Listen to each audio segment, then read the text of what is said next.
Belum, Bu. Boleh Iki mimpin doa dulu. Baik, Bu. Sebelum belajar, mari kita berdoa mulai. Berdoa selesai. Baik, terima kasih banyak Iki. Nah, sebelum itu siapa yang hadir hari ini? Yunda.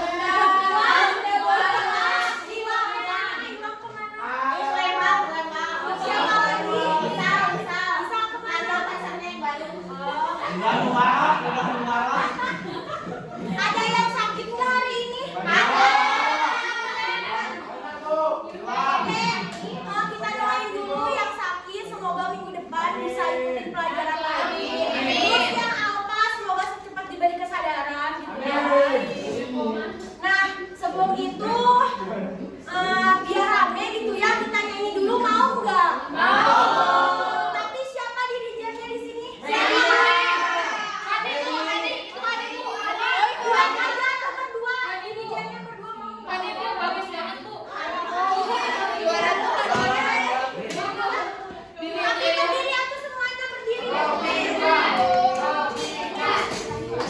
Pada tahu kan lagu Satu Nusa Satu Bangsa? Yang nggak tahu berarti main-main di SD-nya jelek. Cume. Harus kayak di jalan pertama itu bagus.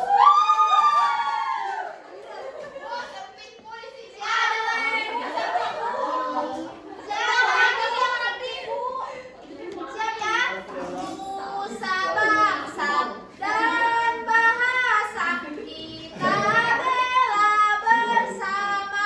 Dua. Satu nusa, satu bangsa, satu bahasa kita. Tanah air pasti jaya untuk selama-lamanya. Indonesia pusaka, Indonesia tercinta, nusa bangsa dan bahasa kita bela bersama.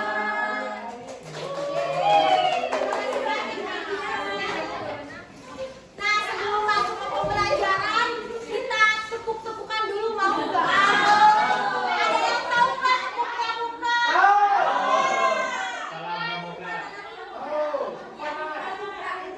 Cobain dulu 1 kali tepuk pramuka.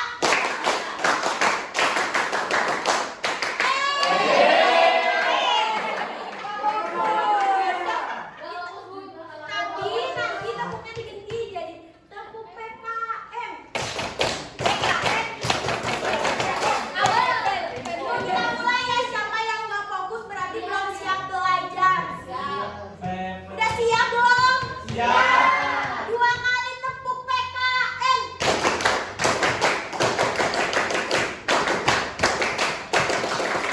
3 kali tepuk PKM.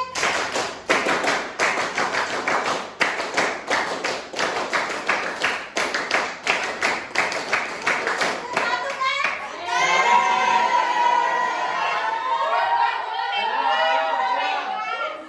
Berarti kan baru fokus. Pikirannya di mana-mana, di mana. Ya udah, sekarang kita mulai ya pembelajaran. Tapi sebelum itu, ada yang masih ingat gak minggu kemarin kalian belajar tentang apa? Rizky Ahmad ini. Nah, sekarang kita akan belajar mengenai peran lembaga penegak hukum dalam menjamin keadilan dan kedamaian. Namun sebelum itu, ada yang tahu gak sih apa yang dimaksud dengan peran lembaga penegak hukum? Abi.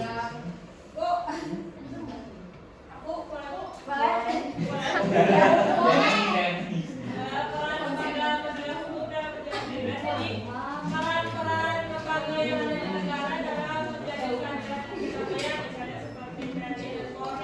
Oke, betul. Ada yang lagi gak yang tahu? Boleh nama? Aku tahu lembaga pemerintah ini adalah lembaga yang dibuat oleh negara dari negara untuk negara di mana sudah dibangun negara itu sendiri. Oke. Nah, selanjutnya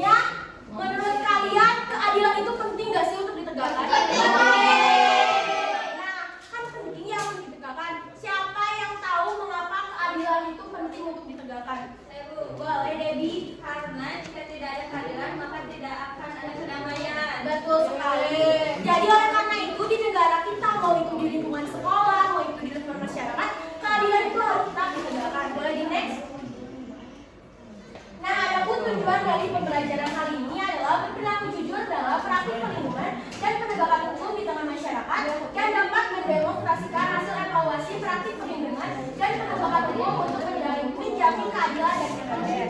Boleh di next? Nah, ada pun kaidah-kaidahnya. Boleh di next operator? Nah, lalu apa saja lembaga penegak hukum?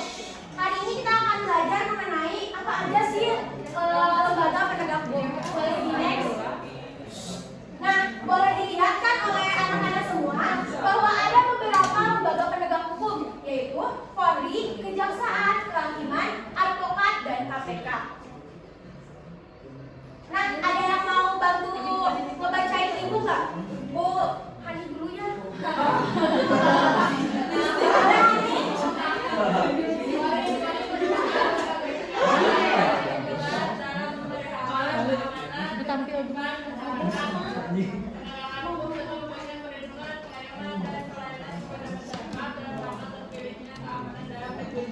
Iya, kan tadi kan minggu kemarin di pembelajaran sebelumnya udah ada contoh dari banyaknya pelanggaran yang dilalui di lalu lintas.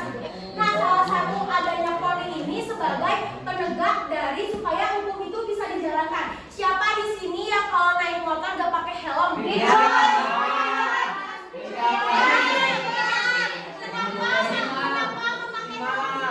Pakai sepeda Ilham. Berarti kalian kalau memakai helm itu harus penting, itu harus dilaksanakan. Jadi kalau ada yang nggak pakai helm, ya dibilang sama polisi itu ya benar gitu. Jadi jangan ada yang bilang pungli, tapi kalian juga harus pintar gitu. Kalau polisinya ngenilainya dengan nagih gitu ya, kalau yang banyak kalian juga boleh gitu mengungkapkan argumennya. Boleh di next? Nah, selanjutnya ada peran Kejaksaan Republik Indonesia. Kejaksaan Republik Indonesia adalah lembaga negara yang melaksanakan kekuasaan negara, khususnya di bidang penuntutan.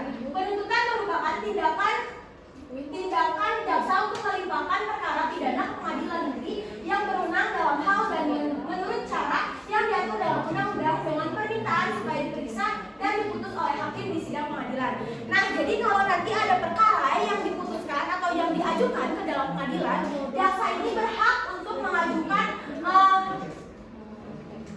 putusannya mau berapa tahun, mau digimanain gitu. Tapi jaksa bukan menjadi peran utama yang nantinya itu disahkannya putusan itu. Boleh di next? Nah, kan tadi ada kejaksaan. Lalu selanjutnya ada peran hakim sebagai pelaksana kekuasaan kehakiman. Ada yang mau bacain nggak? Boleh namanya? Peran hakim sebagai pelaksana kekuasaan kehakiman. Hakim adalah pejabat peradilan negara yang diberi wewenang oleh undang-undang untuk mengadili. Nah, mengadili merupakan serangkaian tindakan hakim untuk menerima, memeriksa, dan menyelesaikan hukum berdasarkan asas bebas, jujur, dan tidak memihak di sebuah sidang pengadilan berdasarkan dengan sebuah perundang-undangan. Nah, dalam ini upaya menegakkan hukum dan keadilan serta kebenaran, hakim diberi kekuasaan yang merdeka untuk menyelenggarakan peradilan. Iya, nah kan tadi teh yang pertama kejaksaan itu boleh yang menuntut mau seberapa keputusannya mau gimana, tapi yang menentukannya itu tetap hakim. Tapi hakim juga nggak boleh itu sewenang-wenang gitu. Jadi harus dengan asas jujur dan adil gitu. Apalagi dalam kehakiman ini tidak boleh adanya sifat nepotisme. Kalian tahu kan nepotisme? Tahu. Boleh di next? Nah, selanjutnya ada peran advokat dalam penegakan hukum. Advokat adalah orang yang berprofesi memberi jasa hukum baik di dalam maupun di luar pengadilan. Jasa hukum yang diberikan berupa memberikan konsultasi hukum, bantuan hukum, menjalankan kuasa, mewakili, membela, mendampingi, dan melakukan tindakan hukum. Boleh di next? Nah, ini ada gambar. Ada yang mau bantu nggak? Ini gambarnya tentang apa sih? Saya Bu. Boleh, Nurul. Ya Bu, di situ tuh digambar ada gedung KPK Bu sama masyarakat yang sedang berdemo atau menyuarakan aksinya Bu. Mungkin terjadinya itu tuh karena KPK yang belum tegas dalam menuntaskan kasus korupsi yang ada di Indonesia Bu. Iya. Apakah kalian tahu kalau di Indonesia itu korupsi itu banyak banget nggak sih? Ada yang tahu nggak contohnya yang terbaru apa? Atau kedua tahun kebelakang? Kalau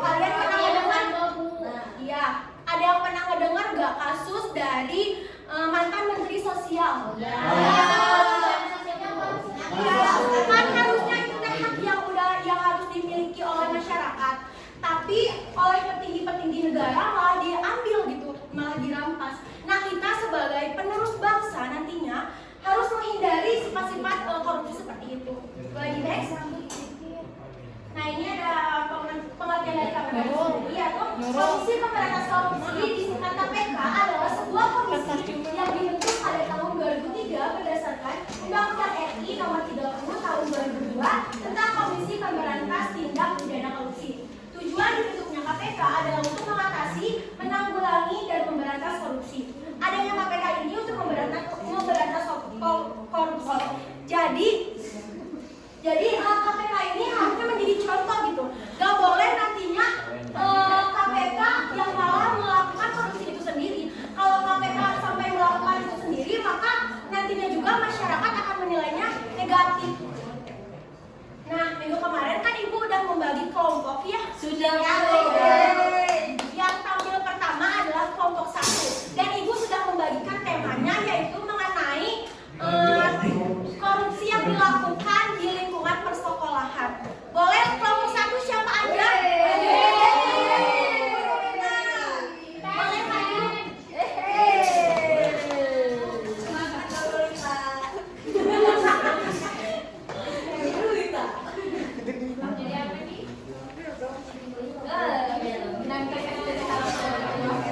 Ini yang bagian sampai sekarang.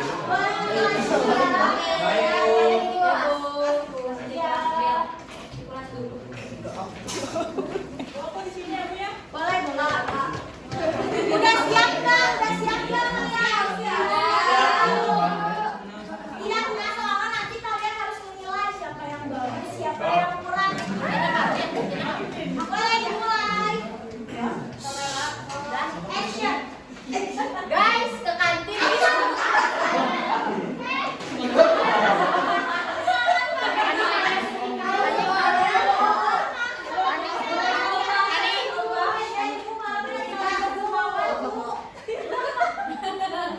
Mau ke kantin aja deh. Korupsi uang kas kelas demi gaya hidup. Di sebuah kelas sedang terjadi pemilihan ketua dan bendahara kelas. Dari pemilihan tersebut, Novita dan Vika terpilih menjadi ketua dan bendahara kelas.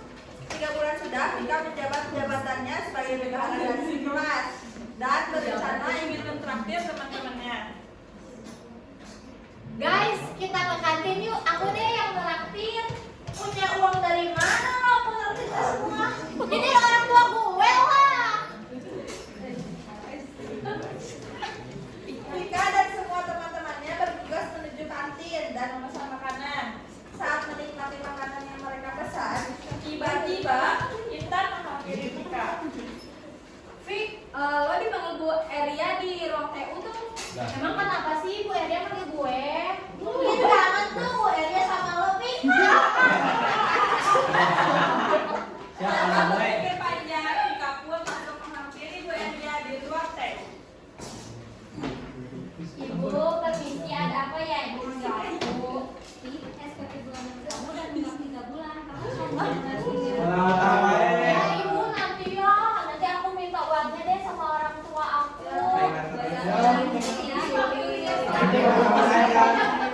Ibu, makasih ya Bu. Assalamualaikum. Ternyata Nurulita, teman kelas Vika, membimbing pembicaraan Vika dan Bu Eria. Lalu ia memberitahu pada teman-teman yang lain. Hey guys, gue punya gosip baru nih. Ternyata bendahara kita nungguin KTP 3 bulan loh. Apa? Tahu dari mana lu? Tadi nggak sengaja dari pembicaraan Bu Eria sama Vika. Hah? Dia nunggu SMP 3 bulan. Terus tadi kita ditraktir Pika pakai uang apa coba? Bayar SPP aja gak mampu, tapi bisa traktir kita semua. Jangan-jangan itu uang. Apaan sih, Roci?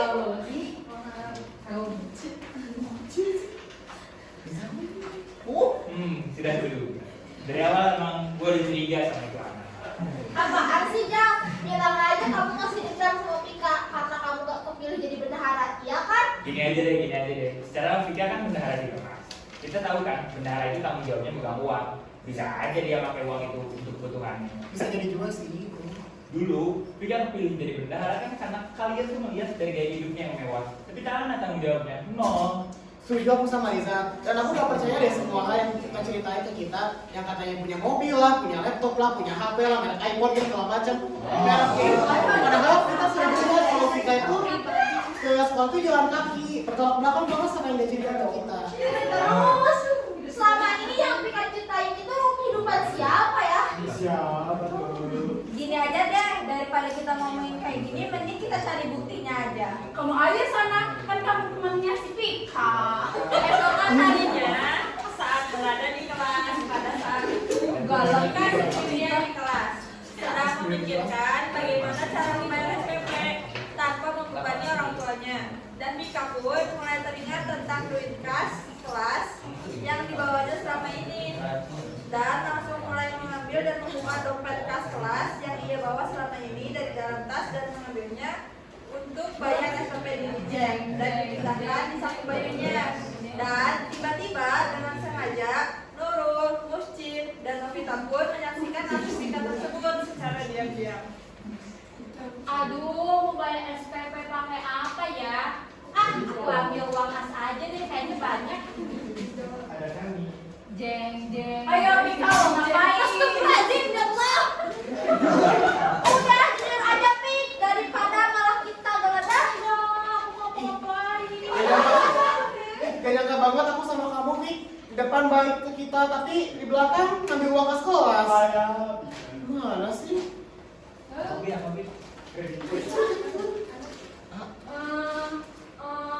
nggak ngambil kok. Ah, dengan apaan? Itu kan ada dompet kas, kok lu keluarin? Terus sama saku di baju lo itu ada apa? Aku tega banget sih, ada apa itu?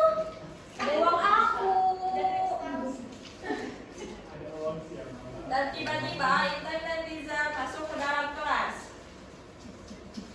Ada apaan nih? Ini loh guys, ternyata bendahara kita ini mau korupsi. Masa lo? Iya tuh lo lihat aja sendiri deh. Ini dompet kas kita, terus ini duit yang mau diambil. Udah ada sakunya nih, lihat. Coba jelasin.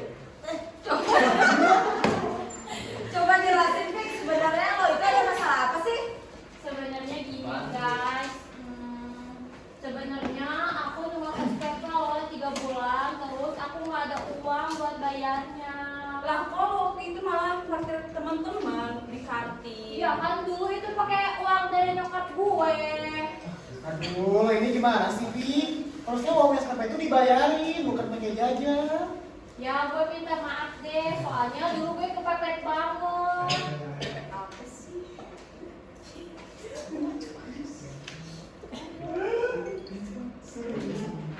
Yaudah, sini gua aja yang jadi bendahara. Ya udah, gini teman-teman. Karena sekarang kita udah gini ya, jadi kita mending ganti aja bendaharanya sama Riza. Dan intinya, jika kita diberi amanah, kita harus menjaga amanah tersebut ya. Jangan ada yang meniru seperti yang Pika lakukan ya teman-teman. Oke, Oke.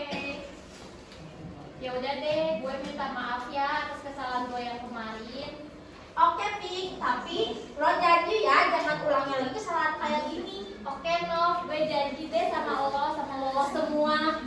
Oke Pika, jangan BPJS. Jangan pas-pasan gaya sosialita.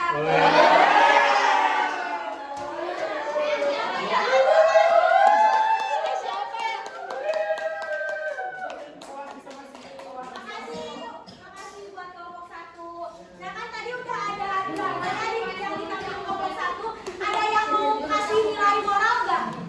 Jangan korupsi. Boleh, Pik.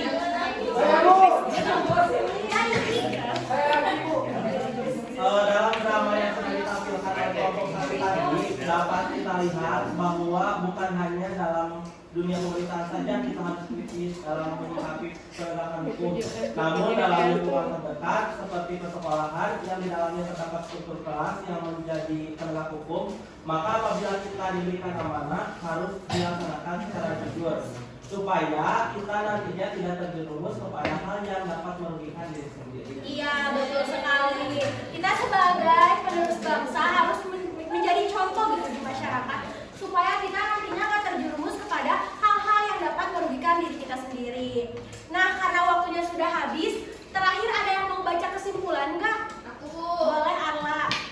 Lembaga hukum yang ada di Indonesia berperan untuk menegakkan keadilan dan keamanan supaya dalam kehidupan masyarakat tidak terjadi kesewenangan pemerintah yang nantinya akan merugikan masyarakat. Lembaga hukum bukan hanya sebuah lembaga, namun di dalamnya harus terdapat kejujuran yang sangat tinggi. Adapun beberapa lembaga penegak hukum, yaitu yang pertama ada Polri, jaksa, kehakiman, advokat, dan KPK. Iya, baik. Nah, buat evaluasinya Ibu sudah kirim di grup kelas dan nanti boleh dikirimkan lagi yang sudah ke Ibu ya. Nah, sebelum Ibu tutup, ada yang mau ditanyain nggak? Cukup. Nah, buat oleh-oleh di rumahnya, jangan lupa kalian bikin video mengenai lembaga pemerintah penegak hukum. Untuk terakhir, boleh IKM tutup doa? Doa. Alhamdulillah pelajaran telah selesai. Marilah kita berdoa. Berdoa mulai. Berdoa selesai.